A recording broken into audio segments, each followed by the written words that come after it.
Kanchipuram Vakula silks నాణ్యత మా ప్రాధాన్యత. మదీనాగూడ, మియాపూర్, హైదరాబాద్ లో త్వరలో శుభారంభం. నమస్కారం, వెల్కమ్ టు ఐ డ్రీమ్. ధర్మ మార్గం విత్ విజిత కార్యక్రమానికి స్వాగతం.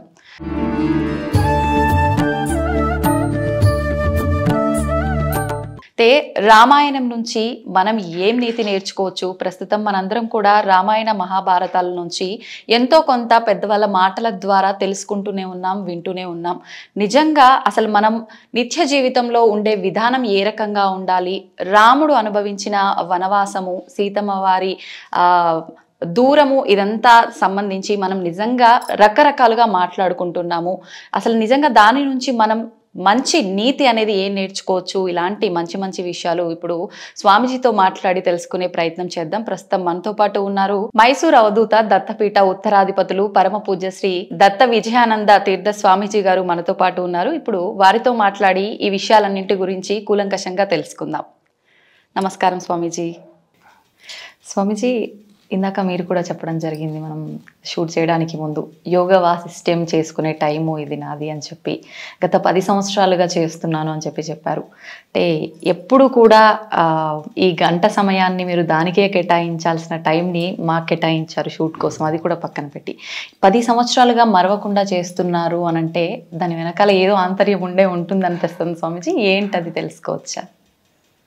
మొదటిగా దత్తాత్రేయ స్వామికి నమస్కారం చేస్తూ, దత్తస్వరూపులైన గురుదేవులు గణపతి సచ్చిదానంద స్వామిజీ వారిని స్మరణ చేస్తూ, గురుకృపే కారణం.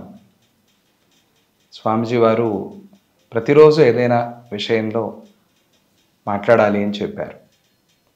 అది నేను మాట్లాడటం అనుకోలేదు, స్వాధ్యాయం నా కోసం అని అనుకున్నాను. ప్రతిరోజు మాట్లాడటం అంటే ఎలా అనే సందేహం వచ్చింది. ఏం మాట్లాడాలి, ఏ విషయం తీసుకోవాలి, మహాభారతమా రామాయణమా అని ఇవన్నీ సందేహాలు మనసులో వస్తున్నాయి. వస్తుంటే అప్పుడు అనుకోకుండా అమ్మగారు ఒక పెట్టె తీసుకొచ్చి ఇచ్చారు. ఇదేమిటి పెట్టె అన్నాను. అంటే మా ఇంట్లో ఏవో పుస్తకాలు ఉన్నాయి, అవి మీకైతే బాగా తెలుస్తాయి, ఉపయోగపడతాయని తీసుకొచ్చాను. అంటే అప్పుడు అంత క్రితమే యోగ వాసిష్టం అనే గ్రంథం దొరికింది, కానీ పూర్తి మూలం దొరకల. పూర్తి దొరికితే అప్పుడు చూద్దాం చెప్దామని అనుకున్నాను. తెరిచి చూస్తే 4 పుస్తకాలు ఉన్నాయి. ఆ పుస్తకాలు స్వామిజీ వారి పితృపాదులు, పూర్వాశ్రమం తండ్రి గారు నరసింహశాస్త్రి గారిగా ఉన్నప్పుడు వారు తర్వాత దీక్ష తీసుకుని నరహరి తీర్థస్వామి అయ్యారు. వారు చదివిన గ్రంథాలు అవి. స్వామిజీ వారి మాతృమూర్తి జయలక్ష్మి మాత అమ్మ భద్రపరిచిన గ్రంథాలు అవి. తమ పెద్ద కూతురు వరలక్ష్మి గారికి వచ్చిన గ్రంథాలు అవి. తర్వాత తమ చెల్లెలు చిన్న కూతురికి వచ్చిన గ్రంథాలు. అలా చూస్తే ఇది గురు పరంపరగా వచ్చి చేరింది. స్వామిజీ వారు కూడా కొద్ది రోజుల క్రితమే ప్రతిరోజు ఏదైనా మాట్లాడాలి అని అన్నారు. యోగ వాసిష్టంలో ఎందుకు మాట్లాడకూడదు అని అనిపించింది. అలా 2014 నుంచి ప్రారంభించి ప్రతిరోజు 1 గంట సేపు దాని మీద ఒక చర్చ, స్వాధ్యాయంలాగా చర్చ కొనసాగుతుంది.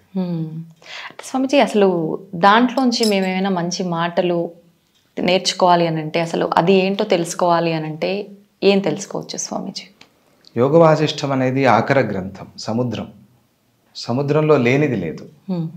సముద్రంలో రత్నాలు ఉన్నాయి, పర్వతాలు ఉన్నాయి. అక్కడ ఒక పెద్ద ఉద్యానవనమే ఉంది సముద్రంలో అని సైన్స్ కూడా చెప్తుంది, సంశోధనలు కూడా అయ్యాయి.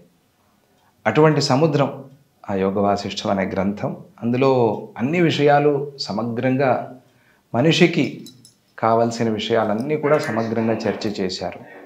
అది శ్రీరాముడికి వశిష్ఠుల వారు ఉపదేశం చేశారు. వశిష్ఠులంతా గురువు గారు, శ్రీరాముడు ఎంతటి అవతార పురుషుడు శిష్యుడిగా కూర్చుంటే వాళ్ళిద్దరి సంవాదం ఎలా ఉంటుంది అని మనం ఊహించగలం. అందులో ప్రధానంగా మనశ్శాస్త్రం, మనస్సుని బాగుపరుచుకోవటం ఎట్లా, మనశ్శాంతిని పొందటం ఎట్లా, మనస్సుని భగవంతుడిలో లయం చేయటం ఎట్లా అనే విషయాలు చాలా ప్రధానంగా ఉంటాయి. అలాగే మనిషి సాధన చేసుకోవటం, ప్రయత్నం అని వశిష్ఠుల వారు బాగా బలంగా చెప్తారు. ప్రయత్నం ఎక్కడైనా గెలుస్తుంది. ఆ ప్రయత్నం అనేది ఎంత తీవ్రంగా, సాధన అనేది ఎంత తీవ్రంగా బలంగా ఉంటే గురువుల అనుగ్రహం అంత తీవ్రంగా ఉంటుంది. అప్పుడు మనిషి సాధారణమైన స్థాయి నుంచి మహర్షి స్థాయికి ఎదిగి పరమాత్మలో మనస్సుని లయం చేయగలుగుతాడు అనేది స్పష్టంగా యోగ వాసిష్టంలో చెప్తారు. ఓకే స్వామీజీ, గురువుల గురించి ఎలాగో మాట్లాడుతున్నాం కాబట్టి గురువుల విషయంలో కృతజ్ఞతా భావం అనేది ఏ విధంగా ఉండాలి? ప్రస్తుత రోజుల్లో చూసుకుంటే గురువుల విషయంలో కృతజ్ఞతా భావం చాలా తక్కువగా కనిపిస్తోంది మాతరం లాంటి వాళ్ళకు అని నా ఉద్దేశం. దాని గురించి మీరేం చెప్తారు? చాలా మంచి ప్రశ్న అడిగారమ్మా. ఇది చాలా ముఖ్యమైన విషయం కూడా ఈ కాలంలో. గురువులు అంటే మనకి అక్షరం చెప్పిన వారి దగ్గర నుంచి ఆధ్యాత్మికత నేర్పిన వారి వరకు గురువులు అని మన సంప్రదాయం చెప్తుంది, వేదశాస్త్రాలు చెప్తాయి. మనకు అక్షరాభ్యాసం చేయించి ఈలు దిద్దించి ఈలు చెప్పిన వారు కూడా గురువులే. వారిని మనం గౌరవించాలి, స్మరించాలి. వారి ద్వారా మనకి 4 ముక్కలు వచ్చాయి, మాట్లాడగలుగుతున్నాం, ప్రపంచాన్ని అర్థం చేసుకుంటున్నాం, భగవంతుడిని దర్శించగలుగుతున్నాం అని తల్లి మొదటి గురువు. తల్లి తండ్రి ఇంటితోనే ప్రారంభమవుతుంది. ఎవరు మనకి చదువు చెప్పారో వారు గురువులు ఆచార్య స్థానంలో. ఎవరు మనకి ఆధ్యాత్మిక మార్గాన్ని చూపారో వారు సద్గురువులు. అంటే సత్ అంటే పరమాత్మని చూపించారు కనుక వారి విషయంలోనూ, అలాగే మనకి స్కూల్ చదువులు, కాలేజ్ చదువులు చెప్పిన వారి విషయంలోనూ కృతజ్ఞతగా ఉండాలి. డబ్బులు తీసుకున్నారు, చదువు చెప్పారు కదా అనేది ఈ కాలంలో చాలామంది పిల్లలు అనుకుంటూ ఉంటారు. వాళ్ళు జీవిక కోసం వాళ్ళు బతకాలి కదా, వాళ్ళు అందుకోసం తీసుకున్నారు తప్ప చదువు అమ్ముకోవటానికి వాళ్ళు తీసుకోవాలి. చాలామంది 99% నేను చెప్పగలను, మనం అందరం కూడా తెలుసు మనకి.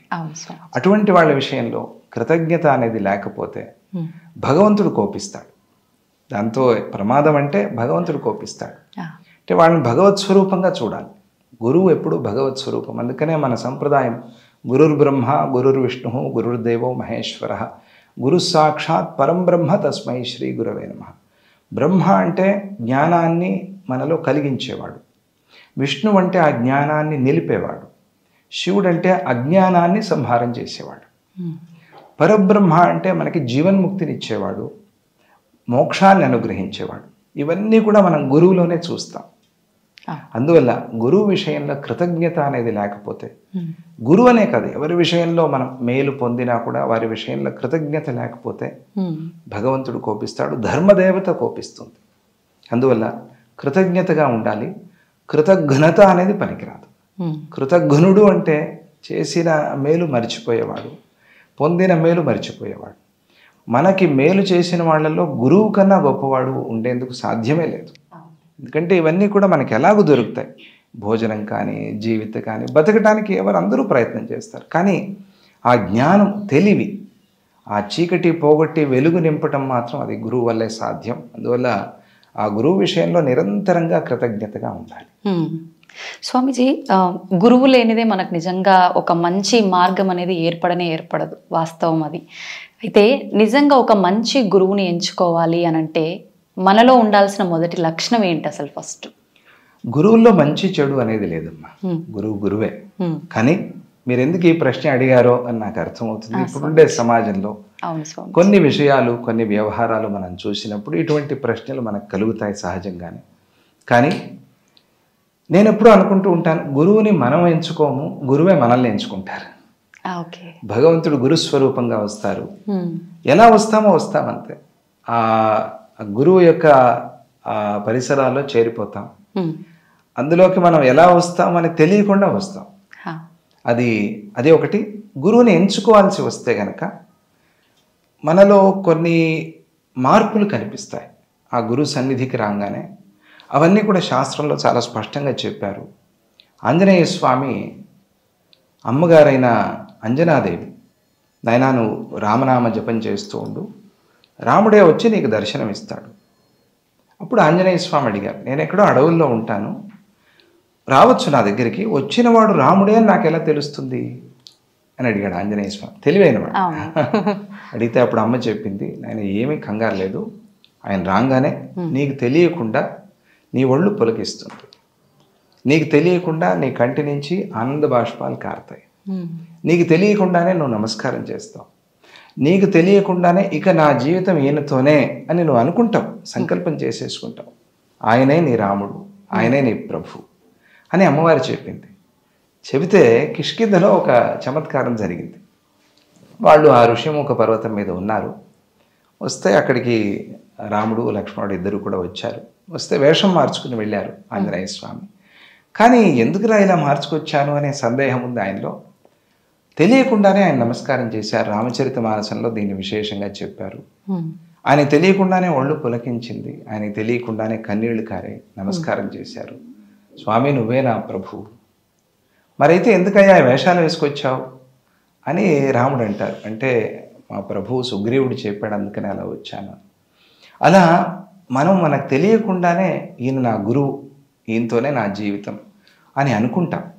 కొందరికి ఆ అనుభవం కలగకపోవచ్చు, అది నిదానంగా కలగచ్చు. కలిగినప్పుడు మనం పరీక్ష చేసుకోవాలి. ఎలా ఉంది నా జీవితంలో మార్పు, ఎలా వచ్చింది, వీరి దగ్గర ఉన్నప్పుడు నేను ఎలా ఉన్నాను, వీరి దగ్గర లేనప్పుడు ఎలా ఉన్నాను, వీరు నా జీవితంలో ఎటువంటి మార్పులు తెస్తున్నారు అనేది గమనించుకుంటే గురువుని పరీక్షించడం కూడా తనని తాను పరీక్షించుకోవటం గురువు విషయంలో ఉత్తమం. ఓకే స్వామీజీ, గణపతి సచ్చిదానంద స్వామీజీ గారికి మీకు ఉన్న అనుబంధం ఏంటి, ఎలా ఏర్పడింది? ఆత్మబంధువు, ఆత్మ సంబంధము అని చెప్పచ్చు. స్వామీజీ వారు 4వ సంతానం ఈ శరీరం, అమ్మకి అమ్మ నాన్నలకి. ఈ 4వ సంతానం వద్దనుకున్నారు వాళ్ళు. కొన్ని ఇబ్బందులతో వద్దనుకోవటం మాత్రమే కాకుండా అసలు గర్భస్రావానికి కావాల్సినట్టుగా ఆవిడ కొన్ని మందులు కూడా మింగేశారు ఆవిడకి తెలియకుండా. అప్పుడు స్వామీజీ వారు ఫోన్ చేయించి అలా అంతా చేయకూడదు, వాడు నాకు కావాలి అని చెప్పారు అని స్వామీజీ ఇప్పటికీ అంటారు. ఆ తర్వాత అది గర్భం నిలిచింది.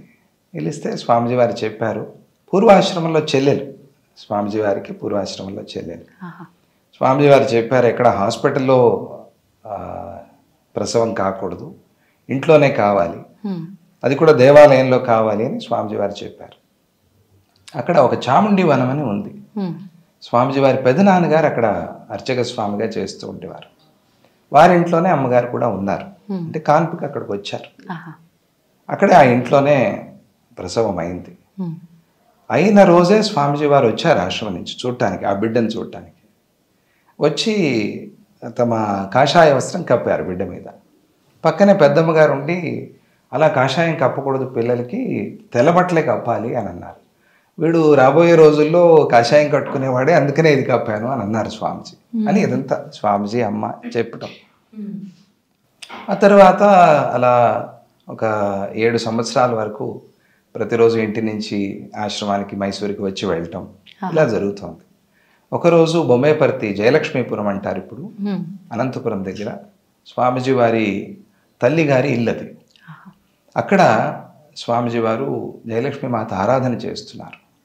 అప్పుడు నువ్వు నాతో వచ్చేస్తావా, మైసూరు తీసుకువెళ్తాను అని అడిగారు. అప్పుడే ఆ సందర్భంలోనే ఆశ్రమానికి వచ్చే ముందు స్వామీజీ వారి భజన వినిపిస్తోంది.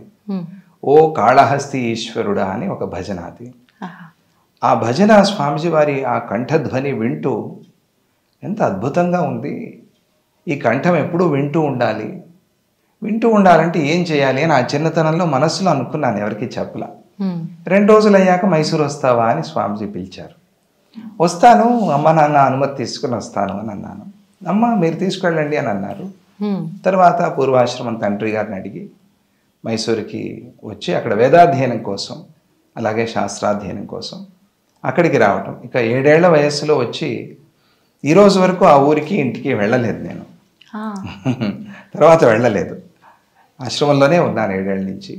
మరి ఆ చిన్నతనం నుంచి అక్కడే ఆశ్రమంలోనే స్వామీజీ వారి పర్యవేక్షణలో పెరుగుతూ ఉన్నప్పుడు ఆ బాల్యంలో మనస్సు నిలవకపోతే ఉండటం కష్టం. దాన్ని బట్టి మీరు అర్థం చేసుకోవచ్చు స్వామీజీ వారు ఎంత అనుగ్రహంతో, ఎంత ప్రేమతో, ఎంత కృపతో ఆ బాల్యంలో ఆ బాలుడి మనస్సుని గెలిచారు. అవును, అది స్వామీజీ వారితో ఉండేటువంటి సంబంధం. అది చెప్పాను కదా, ఆత్మబంధం అది. అంతే.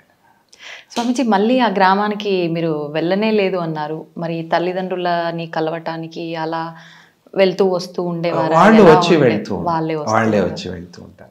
ఆశ్రమానికి భక్తుల్లాగా వచ్చి వెళ్తూ ఉండేవారు. ఎందుకో వెళ్ళటం కుదరలేదు. ఇంకా స్వామివారిలోనే మీరు అందరినీ అన్ని చూసుకున్నారు, ఆశ్రమంలోనే ఉండిపోయాను అంతే. మరి తల్లిదండ్రులకి మీరు చిన్న వయసులోనే దూరంగా వచ్చి స్వామివారి దగ్గర ఉండిపోయారు, వాళ్ళతో మీ అనుబంధం అప్పటి వరకు ఎలా ఉండేది, ఆ తర్వాత నుంచి ఎలా ఉండేది స్వామీజీ? తల్లిదండ్రులు ఎప్పటికీ గౌరవనీయులే, వారి మీద ఉండే భక్తి ఎప్పటికీ ఉంటుంది. వారు వచ్చి వెళ్తూ ఉండేవారు, వచ్చినప్పుడు వారితో మాట్లాడటం, ఎలా చదువుకుంటున్నాను ఆయన వాళ్ళు అడగటం, ఏం చదువుతున్నాం ఏమిటి అని చెప్పటం, ఇది సహజంగా అందరి జీవితాల్లోనూ జరిగేది. అలా జరిగేది. అది రెసిడెన్షియల్ కన్నా కూడా కొంచెం పైది అని చెప్పవచ్చు. రెసిడెన్షియల్ స్కూల్లో వెళ్ళి వస్తూ ఉంటారు, ఇక్కడ వెళ్ళాలి అనుకోలేదు, అది ఆ సందర్భం రాలేదు, వెళ్ళాలి అనుకోలేదు. ఓకే, అనిపించలేదు ఎప్పుడు కూడా. ఓకే స్వామీజీ, వింటుంటేనే తెలుస్తోంది, మీరు మాట్లాడుతుంటేనే మీ కళ్ళలో తెలిసిపోతుంది నిజంగా ఆ మమకారం ఎలా ఉంది స్వామీజీతో కానీ అమ్మ వాళ్ళతో కానీ. ఇప్పుడు ప్రస్తుతం ఈ తరం వాళ్ళు అమ్మ నాన్నల విషయంలో ఏ రకంగా ఉండాలో ఉండలేకపోతున్నారనే చెప్పొచ్చు. వృద్ధాశ్రమాల్లో తీసుకెళ్ళి పెట్టడం లాంటివి, భర్తకి నచ్చట్లేదని భార్య తీసుకెళ్ళి పెట్టే సందర్భాలు, భార్యకి నచ్చట్లేదని భర్త తీసుకెళ్ళి పెట్టే సందర్భాలు, ఇంకా ఉమ్మడి కుటుంబాలు ఉంటే మాకు అన్నీ అనుకున్నట్టుగా జరగవు అనుకునే ఉద్దేశాలు కూడా చాలా చూస్తున్నాము. అటువంటి సందర్భాల్లో తల్లిదండ్రులను దూరంగా పెడుతున్నారు. నిజంగా అసలు ఇదంతా లేకుండా ఉండాలి అని అంటే ఎలా ఉండాలంటారు ఇప్పటి పరిస్థితి? మీరు అడిగిన ప్రశ్నలోనే అన్ని సమాధానాలు ఉన్నాయి. ఈ కాలంలో ఈ సందర్భాలు తగ్గట్టుగా ఆ పరిస్థితి వస్తోంది అని మనకు అనిపిస్తోంది. ఒకటి, ఆర్థికంగా కొన్ని ఇబ్బందులు, అలాగే వీళ్ళల్లో వీళ్ళు మాటలు అనుకోవటం, వాళ్ళు ఉంటే వాళ్ళకి చేయాల్సి వస్తుంది అనే పరిస్థితి. తర్వాత ఏదైనా పర్వాలేదు మనం ధర్మం కోసం నిలుద్దాము అనే ఒక దృష్టి ఆలోచన లేకపోవటం. ఇప్పుడు ధర్మం మీద మన దృష్టి ఉన్నప్పుడు ఇవన్నీ చిన్న చిన్న ఇబ్బందులుగా మనకు కనిపిస్తాయి, పెద్ద ఇబ్బంది అని అనిపించదు. ఆర్థికమైనా సరే ప్రేమ ఉన్నప్పుడు ఇంత ఇంట్లోనే అందరూ సర్దుకుని ఉండే అటువంటి కుటుంబాలు కూడా మనం చూసాం, మనకి తెలుసు కూడా. ఎంతో ఆనందంగా సంతోషంగా ఉంటారు. ఇది లేదు అది లేదు అని వాళ్ళు అనుకోరు. వీళ్ళుంటే అమ్మో మనం ఏదో సుఖించలేకపోతున్నాము అనే ఆలోచన కూడా వాళ్ళకి ఉండదు. ముఖ్యంగా అందరూ కలిసి ఉండాలి. వాళ్ళు మాటలు అనుకోరా, అనుకుంటారు, వాళ్ళలో కూడా ఏవైనా కొన్ని ఇబ్బందులు వస్తాయి, కానీ వాటిని సర్దుకుని వాటిని గెలిచి వాళ్ళు అలాగే కలిసిమెలిసి ఉంటారు. వీటికి కారణాలు ప్రధానంగా మనం అనుకున్నట్టుగా మన ధర్మం చెప్తోంది మాతృదేవోభవ పితృదేవోభవ. అందువల్ల ఇంట్లో తల్లిదండ్రిని పెట్టి చూసుకోవటం అనేది చాలా ఉత్తమమైనది. కొన్ని అవకాశాలు లేనప్పుడు ఎక్కడికో బయటికి వెళ్తున్నారు, వేరే పిల్లలు ఎవరు లేరు, ఉన్నవాడే ఒకడు లేదా ఉన్న ఆ పిల్ల ఒకతే, అటువంటిప్పుడు ఏం చేయాలి అంటే మంచి చోట వారిని అట్టిపెట్టి వారిని అక్కడి నుంచి చూసుకుంటూ అటువంటి ఆ జాగ్రత్తలు తీసుకోవచ్చు. అది అవకాశమే లేదు అన్నప్పుడు దాన్నే అవకాశం చేసుకోకూడదు, అది పొరపాటు. మనం ఎప్పుడు ఆలోచన చేయాల్సింది వారిని మనం దగ్గర ఉండి చూసుకోవాలి. అప్పుడు వారికి తృప్తి, మనకి తరువాత వెనక్కి చూసుకుంటే ఇప్పుడు వాళ్ళు మనం ఆనందంగా తృప్తిగా చూసుకోగలిగాము అనే సంతోషం వాళ్ళకు వయస్సు అయిన తర్వాత వాళ్ళలో మిగులుతుంది. అది వాళ్ళు పోగొట్టుకుంటున్నారు అని అనిపిస్తుంది. తర్వాత రాబోయే తరాలకు కూడా అదే నేర్పుతారు వారు. అదే పిల్లలు చూసి నేర్చుకుంటారు కదా, వాళ్ళు చెప్పంగా విని నేర్చుకునే దానికన్నా చూసి నేర్చుకుంటారు. ఓహో మా అమ్మా నాన్న అలా ఉన్నారు, మేము అలా ఉండాలి. ఒకవేళ మధ్యలో దారి తప్పినా కూడా అలా ఉండాలి, అక్కడికి రావాలి అని తప్పకుండా వస్తారు. అందువల్ల జాగ్రత్తగా ఆర్థికమైన ఇబ్బందులు ఉంటే, సామాన్యంగా ఇప్పుడు అవే ఎక్కువగా ఖర్చులు పెరిగిపోయాయి. ఇదివరకు ఇవన్నీ వస్తువులు పదార్థాలు లేవు, ఇప్పుడు ఫోన్లు, టీవీలు, ఇంటర్నెట్, అందరికీ ఏసీ కావాలి, ఇవన్నీ పరిస్థితులు అలా ఉన్నాయి. అన్ని ఈఎంఐలతో జీవనం సాగుతోంది. అలా ఉన్నప్పుడు మరి వీరిని ఎలా, ఇది కష్టం కదా పోషించటము అనే ఆలోచనలు ఇవన్నీ కూడా ఆర్థికంగా ఉన్నాయి. కానీ కొన్ని మనం తగ్గించుకోవాలి ధర్మం కోసం, తప్పదు. కొన్ని త్యాగాలు చేస్తే కానీ మనం ధర్మంగా ఉండలేము అనే ఆలోచన ఉంటే ఆ త్యాగం అనే బుద్ధి మనల్ని నడుపుతుంది ముందుకి.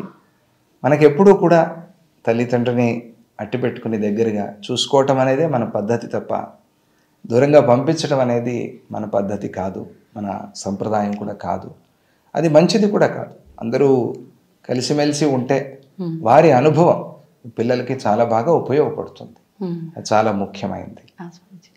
స్వామీజీ, సృష్టికి మొత్తానికే మూలకర్త భగవంతుడు. అయితే అమ్మని సృష్టించింది కూడా ఆయనే.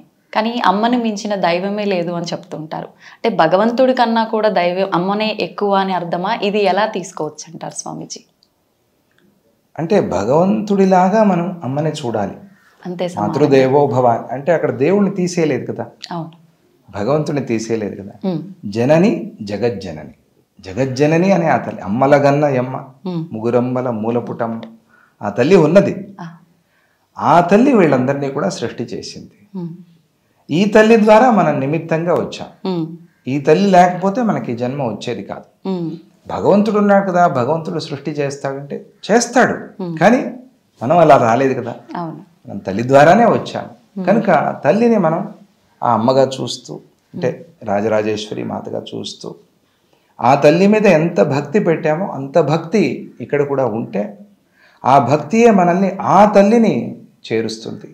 ఆ తల్లిని అర్థం చేసుకోవటానికి అదే మనకి సహకరిస్తుంది. కనుక జనని జగజ్జనని, మాత జగన్మాత, అంబ జగదంబ అనేది మాత్రం మనం అర్థం చేసుకోవాల్సిందే.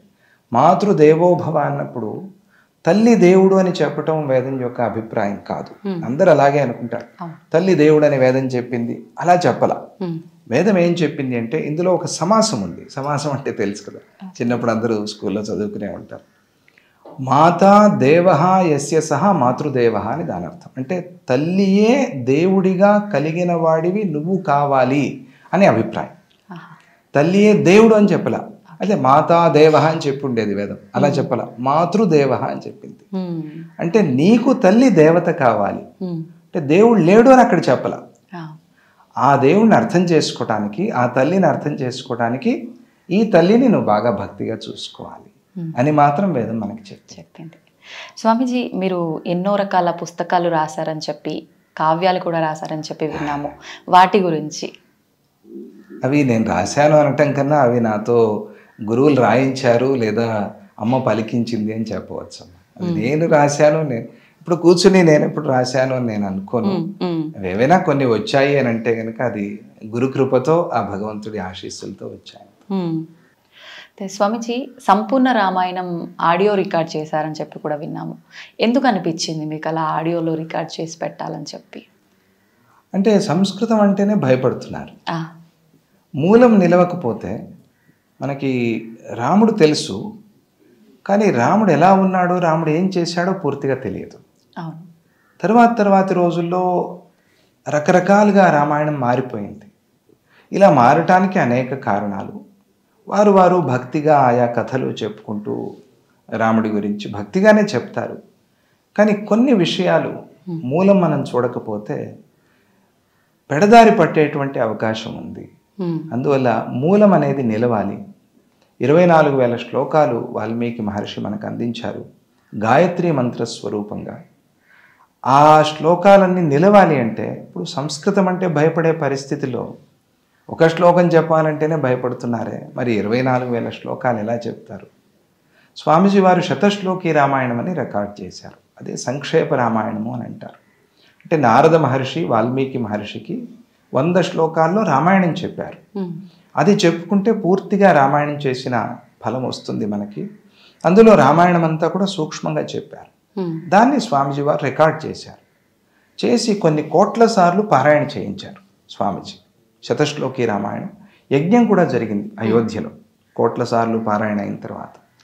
అప్పుడు స్వామీజీ వారిని ప్రార్థన చేశారు, ఈ 100 శ్లోకాలు చేశారు, అలాగే పూర్తిగా రామాయణం రికార్డ్ చేస్తే బాగుంటుంది. స్వామీజీ అన్నారు, అది ఆ బరువు నా మీద పెట్టద్దు, మీరే చేయండి అని అన్నారు. మనస్సులో ఉంది రామాయణం గురించి స్వామీజీ వారు చేస్తే అందరూ ఆనందిస్తారు, సంతోషపడతారు అని. సరే, స్వామీజీ ఆదేశంగా దాన్ని తీసుకుని అప్పటి నుంచి ప్రారంభించి ఒక్కొక్క కాండ రికార్డ్ చేస్తూ యుద్ధకాండ పూర్తి అయింది, తెలుగు అర్థంతో సహా పూర్తిగా.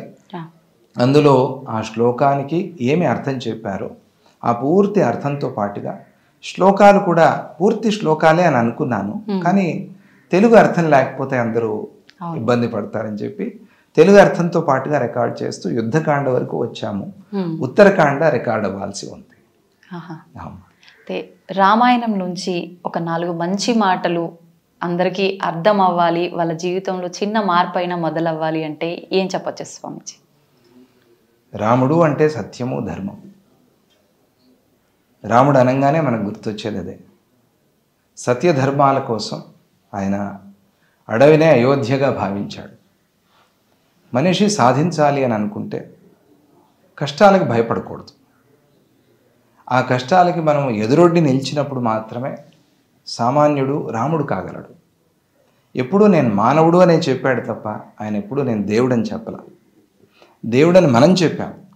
తర్వాత రామాయణం చివరిలో దేవతలంతా దిగి వచ్చి గుర్తు చేశారు రాముల వారు నారాయణ అవతారం అనేది మనకందరికీ తెలిసింది. ఆయన మాత్రం ఆయన అవతరించేటప్పుడే అనుకుని అవతరించారు. నేను నారాయణుణ్ణి అనుకుని అవతరించలా, ఆయన అది మర్చిపోయే అవతరించారు. మనిషి ఇలా ఉండాలి అని చూపించేందుకోసం ఆయన అవతరించారు. సత్యేన లోకాంజయతి. రాముడు సత్యంతో లోకాల్ని గెలిచాడు. వేరే ఏమీ లేదు. ఆయన మనం ఈ రామబాణము కోదండము ఇవన్నీ బయటికి కనిపించేవి, కానీ అసలైన ఆయన ఆయుధం సత్యం. సత్యేన లోకాంజయతి దీనాన్ దానేన రాఘవ. సత్యంతో లోకాన్ని గెలుస్తాడు. అలా అని చెప్పి అందరి మీద ఏదో తన పరాక్రమం చూపించడు. దీనుల విషయంలో, కష్టాల్లో ఉన్న వాళ్ళ విషయంలో, వాళ్ళు ఎవరైనా సరే జాతి కుల మత వివక్ష లేకుండా ఎవరైనా సరే కష్టంలో ఉన్న వాళ్ళ విషయంలో దానం చేస్తాడు. వారికి ఏం కావాలో దాన్ని దానం చేస్తాడు. దీనాన్ దానేన రాఘవ. ఆ తరువాత వచ్చేటువంటిది రాముడు గురువున్ శుశ్రూషయా వీర. గురువుల్ని శుశ్రూష చేసి గెలుస్తాడు. శుశ్రూష అంటే సేవించటం లేదా గురువుల మాట విని నడుచుకోవటం. ఇదే మనకి యోగ వాసిష్టం. గురువున్ శుశ్రూషయా వీర. వీరుడై ఉండి కూడా నేనేమిటి వీరుణ్ణి, వీళ్ళ మాట వినేదేమిటి అని ఎప్పుడు అనుకోడు. పెద్దల మాట వినాలి, ఆ మార్గంలో నడవాలి. ఆ వినయాన్ని మనకి చూపిస్తాడు. దాంతో రాముడు గెలిచాడు. గురువున్ శుశ్రూషయా వీర. ఆ తరువాత వచ్చేది ధనుషా యుధి శాస్త్రవాన్. ఇప్పుడు తన ధర్మం మీద, తన దేశం మీద ఎవరైనా ఆక్రమణ చేస్తే వారిని మాత్రం ఊరికే విడిచిపెట్టేవాడు కాదు రాముడు. నిలవాలి కదా, తన ధర్మం అది. అయ్యో అని చెప్పి మనం ముక్కు మూసుకుని రూమ్లో కూర్చుంటే ధర్మం ఎట్లా నిలుస్తుంది? ధర్మం కోసం కూడా నిలబడాలి కదా. అందువల్ల ధనుషా యుధి శాస్త్రవాన్. యుద్ధం వచ్చింది అని అంటే కనుక అప్పుడు తీస్తాడు ధనస్సు, తప్పదు కోదండం. ఆయన అందుకనే రావణాసురుడి మీద అవకాశం ఇచ్చి యుద్ధం ప్రకటించాడు. నువ్వు ఇప్పటికైనా అవకాశం ఉంది, ఇదిగో ఎంతమంది చనిపోయారు, నీకు చాలా ప్రీతిపాత్రుడైన ఇంద్రజిత్తు కూడా పోయాడు, ఇప్పటికీ నీకు అవకాశం ఇస్తున్నాను, సీతను తీసుకొచ్చి ఇచ్చేస్తే నిన్ను విడిచిపెట్టేస్తాననే చెప్పాడు ఆయన. శత్రువుల్ని విడవకూడదు అని చెప్తూ ఉన్నా కూడా నీతి శాస్త్రం, రాజనీతి, ఆయన ఇప్పటికైనా నిన్ను విడిచిపెట్టేస్తాను, తప్పు చేయనివాడు ప్రపంచంలో ఎవడు లేడు, కానీ నీ తప్పు నువ్వు తెలుసుకుని దాన్ని సరి చేసుకుంటే నిన్ను ఇప్పటికీ నేను క్షమించడానికి సిద్ధంగా ఉన్నాను. అంత ఓర్పు, అంత బలము శక్తి ఉండి కూడా ఒక్క బాణము ప్రయోగిస్తే అది 7 తాళ వృక్షాలని భేదించి పాతాళానికి వెళ్ళి అక్కడ రాక్షస సంహారం చేసి మళ్ళీ తిరిగి వచ్చి తూణీరంలో కూర్చున్న బాణమే శ్రీరాముడిది. అటువంటి బలం కలిగిన శ్రీరాముడు రావణాసురుడికి ఒక అవకాశం ఇచ్చాడు. ఈ అవకాశాన్ని వినియోగం చేసుకోవాలి, కానీ ఎక్కడా వినేందుకు సిద్ధంగా లేడు. ధనుషా యుధి శాస్త్రవాన్. అప్పుడు తప్పదు కాబట్టి ఆ ధనుస్సుని, ఆ బాణాన్ని ప్రయోగించవలసి వచ్చింది. ఇవి 4 చాలా ముఖ్యంగా మనం గుర్తుంచుకుంటే రాముడు ఏమిటి, మనం ఎలా ఉండాలి అనేది మనకు అర్థమవుతుంది. స్వామీజీ, ఇప్పుడు మానవులు అన్నాక కష్టాలు తప్పవు అని అంటుంటారు. అయితే రాముడు మానవ రూపంలో వచ్చినప్పటికీ భగవంతుడైనను ఆయన కష్టాలు పడ్డాడు. అందుకే మనం దాన్ని అనుసరించి మనం ఉండాలి జీవితంలో అని అర్థం చేసుకోవచ్చు అంటారా? లేదు అని అంటే దాన్ని మనం ఎలా తీసుకోవచ్చు అని అంటారు? ఇది మీరు అన్నట్టుగా 2 విధాలుగాను అర్థం చేసుకోవచ్చు. మనిషికి కష్టాలు తప్పవు అని అనేందుకు వీల్లేదు. అంటే ఏదో కష్టాలు రావాల్సిందే అన్నట్టు అది నియమమేం లేదు. అది కూడా మన పూర్వ వాసనలో, పూర్వ సంస్కారాన్ని బట్టి మనం ఎటువంటి కర్మ చేసుకున్నామో దానికి అనుగుణంగా సుఖము దుఃఖము వస్తుంది. ఇప్పుడు ఎంత దుఃఖంలో ఉన్నవాడైనా సరే హాయిగా నిద్రపోయి లేవంగానే అబ్బా మంచి సుఖంగా నిద్రపోయాను మర్చిపోతాడు, ఆ క్షణానికి మర్చిపోతాడు. అంటే అందరికీ సమమైన సుఖమే భగవంతుడు ఇచ్చాడు. నిద్ర అనేది సమసుఖం. అన్నమాచార్యులు చెప్పినట్టుగా హంసతూలికా తల్పంలో నిద్రపోయేవాడి నిద్ర ఒకటే, అది అక్కడ మొన్న చూసాం రైల్వే స్టేషన్ స్ట్రీట్ మీద పడుకుని ఉన్నాడు. చుట్టూ వాహనాలు తిరుగుతున్నాయి, ఆ లైట్లు వేసేశారు. అట్లాగే ఆ చలిలో కప్పుకొని ముదురుకొని అలా నిద్రపోయి సుఖంగానే ఉన్నాడు. బెడ్షీట్ కప్పాం, మళ్ళీ లాక్కుని హాయిగా ఆనందంగానే. ఆ నిద్ర ఒకటే. ఇదేం వింత, ఇదేం విచిత్రం. అందరూ అంటారు భగవంతుడు సమంగా ఉండొచ్చు కదా, అందరినీ ఒకే రకంగా చూడొచ్చు కదా. ఆయన ఒకే రకంగా చూడకపోతే అందరికీ ఒకే రకమైన నిద్ర పట్టేది కాదు. ప్రపంచంలో ఏ జంతువు ఏ ప్రాణి నిద్రపోయినా కూడా ఆ నిద్ర ఒకటే. గమనించాలి మనం. ప్రపంచాన్ని నిజంగా చూడాలి అంటే నిద్రని గమనించాలి.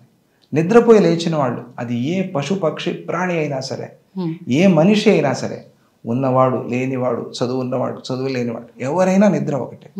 నిద్రపోయి సుఖంగా లేస్తున్నారు అంటే అందరూ ఆనంద సుఖ స్వరూపులు. కానీ దుఃఖాలు ఎందుకు వస్తున్నాయి అంటే ఏదో చేశాం, దాన్ని బట్టి దుఃఖాలు వస్తున్నాయి. దీనికి సంబంధించినట్టుగా ఇతర పురాణాల్లో ఇతర రామాయణాలు చాలా ఉన్నాయని చెప్పుకున్నాం కదా, వాటిలో కూడా కారణాలు కనిపిస్తాయి. కనుక నిన్న స్వామిజీ వారు చెప్పారు, సంతోషంగా ఉండండి, ఆనందంగా ఉండండి. రాముడు ఎప్పుడు నేను అయ్యో అడవికి వచ్చానే అని బాధపడ్డా. అడవికి వచ్చాను, నాతో సీత వచ్చిందే, నాతో లక్ష్మణుడు వచ్చాడే అని ఆనందించాడు. మీరిద్దరు ఉంటే నాకేమిటి దుఃఖం అన్నాడు అరణ్యంలో. ఈ మాట ఎవరు అనగలరు? ఎవరు జీవితాన్ని అర్థం చేసుకున్నారో వారే అనగలరు. కనుక దుఃఖాలు వస్తాయి, వచ్చినప్పుడు మనం ఎలా నిబ్బరంగా ఉన్నాము అనేది చాలా ముఖ్యం. దాన్ని భగవంతుడు శ్రీరాముడు మనకి రామాయణంలో చూపిస్తాడు. తరువాత ఎప్పుడు ఇలాగే ఉండదు, మార్పు అనేది వస్తుంది అని భగవంతుడు. శ్రీరాముడికి అసలైన కష్టము అరణ్యవాసం కాదు, సీతా వియోగం కష్టం. ఆ 13 సంవత్సరాలు బ్రహ్మాండంగా జరిగిపోయింది. ఆ చివరి సంవత్సరం ఆయన పడ్డ కష్టాలు దుఃఖాలు నిజంగా ఏడ్చాడు రాముడు. ఎందుకంటే ఆ ప్రేమతో నన్ను నమ్మి వచ్చింది తనని నేను కాపాడుకోలేకపోయా. 4 కారణాలు చెప్పాడు భగవంతుడు అక్కడ శ్రీరాముడు. ఈ 4 కారణాలతో నేను అయ్యో సీతని చూసుకోలేకపోయానే, ఎవడో వచ్చి అపహరించుకుని వెళ్ళిపోతే నేనేం చేస్తున్నాను అని చెప్పి శ్రీరాముడు బాధపడ్డాడు. తర్వాత సాధించుకున్నాడు, తిరిగి తెచ్చుకున్నాడు, గెలిచాడు. అలాగే ఎంతటి కష్టం వచ్చినా సరే, అసలు మనం ఏది కష్టము అనేది మనకు తెలియదు. చిన్నదాన్ని చూసి పెద్ద కష్టం పడిసం పడితే దీనికన్నా కష్టం లేదండి అని. అసలైన కష్టం చూస్తే గనక లోకంలో వాళ్ళు పడే కష్టాలు, వాళ్ళు పడేటువంటి ఆరోగ్య సమస్యలు అవి చూస్తే అసలు మనది ఏమీ లేనే లేదు. కానీ ఎవరికి వారిదే చాలా పెద్ద గొప్ప కష్టం. రాముడు అరణ్యవాసం అనేది కష్టమే కాదు, నేను హాయిగా సుఖంగా సంతోషంగా అరణ్యానికి వెళ్ళాను, తపస్సు చేసుకున్నాను అక్కడ. కానీ సీతా వియోగం అనేది ఆయన ఎన్ని కారణాలతో, సీత అంటే తనేదో కామంతో కాదు, సీత అంటే ప్రేమ, ధర్మం, దానితో ఆయన బాధపడ్డాడు. ఇది రామాయణము శ్రీరాముడు మనకి తెలిపేటువంటి ఒక మంచి పాఠం, ఉపదేశం. స్వామీజీ, ఎంతో అజ్ఞానంతో నిండిపోయి ఉంటాం మానవులం. అయితే రావణాసురుడు ఎన్నో గొప్ప గొప్ప శాస్త్రాలు చదివిన వాళ్ళలో హనుమంతుల వారు రావణాసురుడు ఒకరు అని చెప్తూ ఉంటారు. అంతటి జ్ఞానాన్ని, అన్ని వేదాలని చదివిన ఆయనే అజ్ఞానంతో సీతమ్మ వారిని అలా చేశాడు అంటే మానవులు ఇవన్నీ నిబ్బరంగా ఉండటము, వీటన్నిటి నుంచి బయటపడటము సాధ్యమే అంటారా? అంటే ఏం చెప్పచ్చు? చదువుకి సంస్కారానికి సంబంధం లేదమ్మా. చదువుకున్నారు, చదువు లేని అది సంస్కారవంతులు చాలామంది ఉన్నారు ప్రపంచంలో, సంస్కారం లేని చదువర్లు చాలామంది ఉన్నారు ప్రపంచంలో. సంస్కారం ఇవ్వని చదువు రావణాసురుడు. అంటే చదువు లోపం కాదు, చదువుకున్నవాడి లోపం. ఎందుకంటే ఈ చదువులు చదివే రాముల వారు ఎట్లా ఉన్నారు, ఈ చదువులు చదివే రావణాసురుడు ఇట్లా ఉన్నాడంటే చదువులో తప్పు లేదు. చదువు అందరికీ ఒకటే. కానీ ఆ చదువుకున్న వాడు ఆ చదువు ద్వారా ఏం నేర్చుకున్నాడు అనే దాని మీద ఆధారపడి ఉంటుంది. రావణాసురుడు చదువుకున్నాడు, కానీ మనకి ధూర్జటి కవి అని అద్భుతంగా శ్రీకాళహస్తీశ్వర శతకం రాశారు. ఏ వేదంబు పఠించెలూత భుజగం వేశాస్త్రమున్ చూసే బోధావిర్భావ చదువులయ్యా పరమేశ్వర. ఉరికే ఏదో నేను మాట్లాడుతున్నాను పెద్ద పండితుడిని అని చెప్పుకోవటానికి చదివే చదువులా? నీ మీద భక్తి లేకపోతే శ్రీకాళహస్తీశ్వర అని ధూర్జటి కవి ప్రార్థన చేశారు. శ్రీకాళహస్తి, శ్రీ అంటే సాలెడు పురుగు, కాళం అంటే సర్పం, హస్తి అంటే ఏనుగు. ఈ 3 ఏం చదువుకున్నాయి? మూడిటికి భగవంతుడు ముక్తిని అనుగ్రహించాడు. అవును. ఎంత విచిత్రం! అన్ని చదువుకుని రావణాసురుడు ఇలా అయిపోయాడే అని మన ప్రశ్న. అంటే భక్తి లేదు. చాలా శివభక్తి పరాయణుడు అని చాలామంది చెప్తారు. అది స్వార్థపూరితమైన భక్తి, అంతవరకే ఉంటుంది. శివుణ్ణి ప్రసన్నం చేసుకోవాలి, శివుడి ద్వారా ఏవో వరాలు పొందాలి, అంతవరకే. తర్వాత మళ్ళీ అంటే నిరంతరమైన భక్తి ఉంటే, భగవత్ స్మరణ చేస్తూ ఉంటే ఇటువంటి పిచ్చి ఆలోచనలు వచ్చే అవకాశమే లేదు కదా.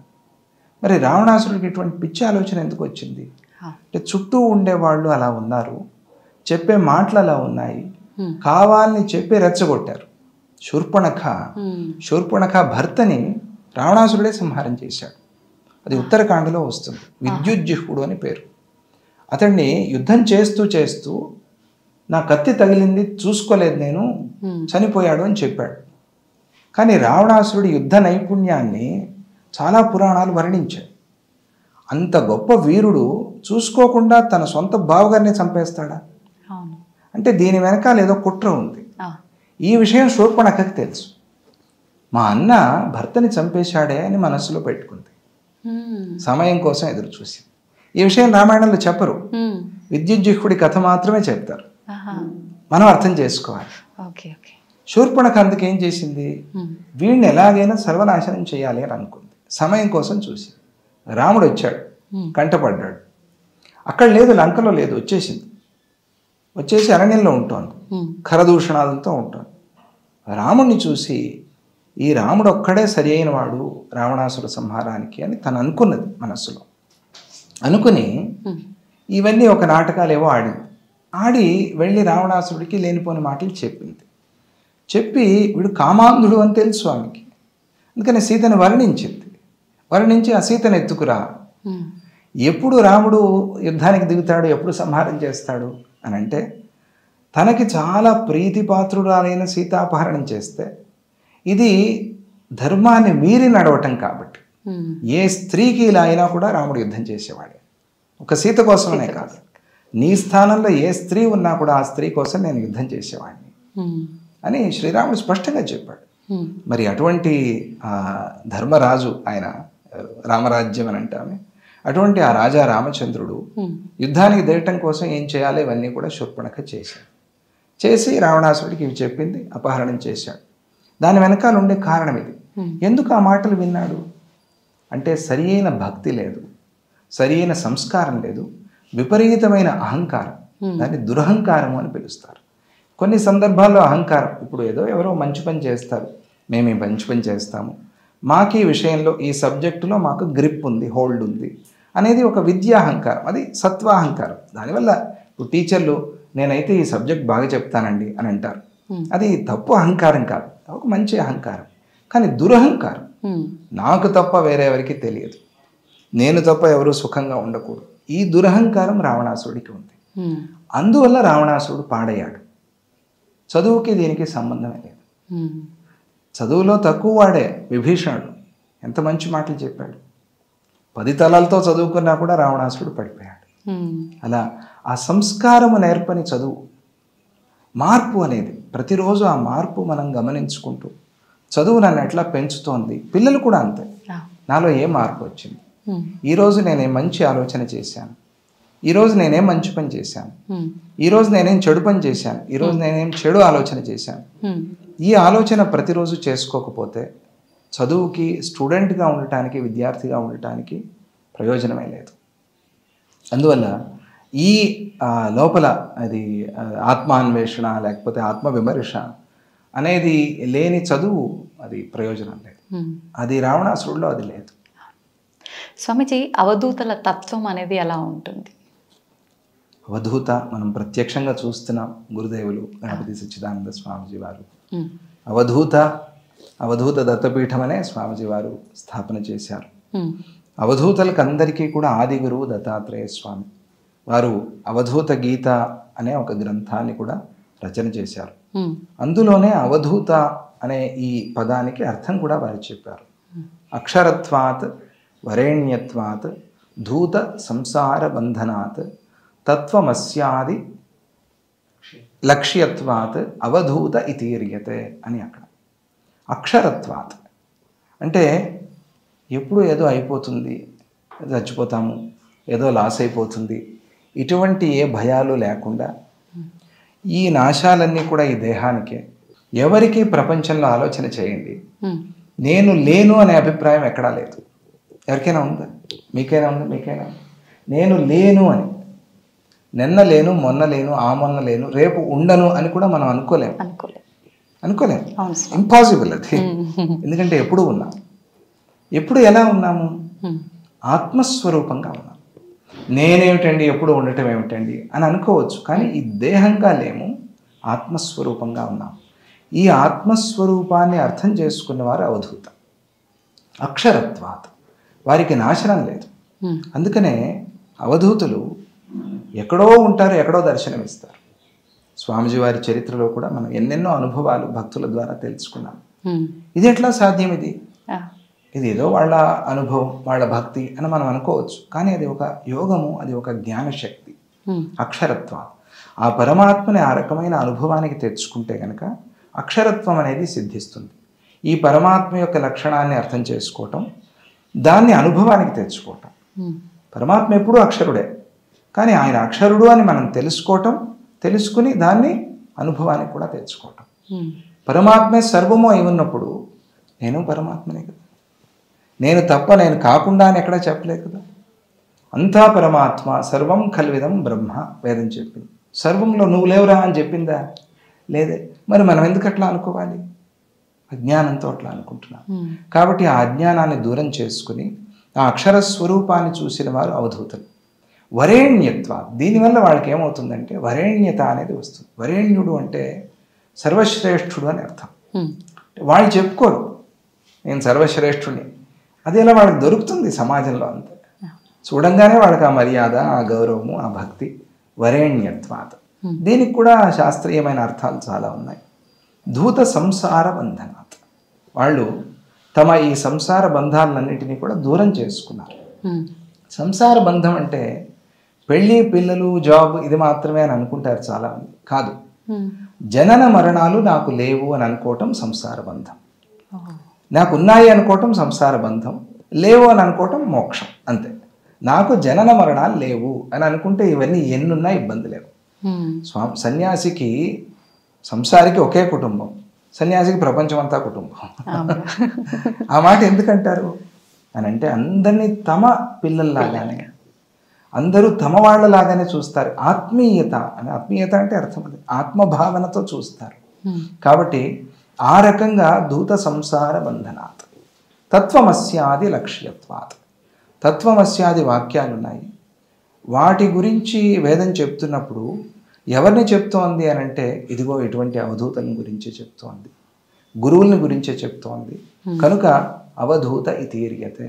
ఆ వ ధూ త, ఈ 4 అక్షరాలకి ఈ శ్లోకంలో దత్తాత్రేయ స్వామియే అర్థం చెప్పారు. అది అవధూత లక్షణం.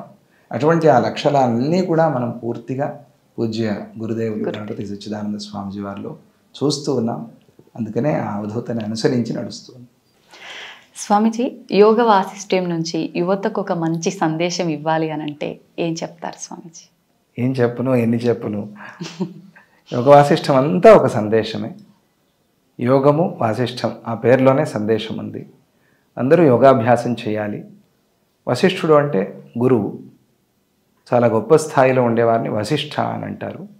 అలాగే తమని తాము వశం చేసుకున్న వారిని వశిష్ఠుడు అని అంటారు.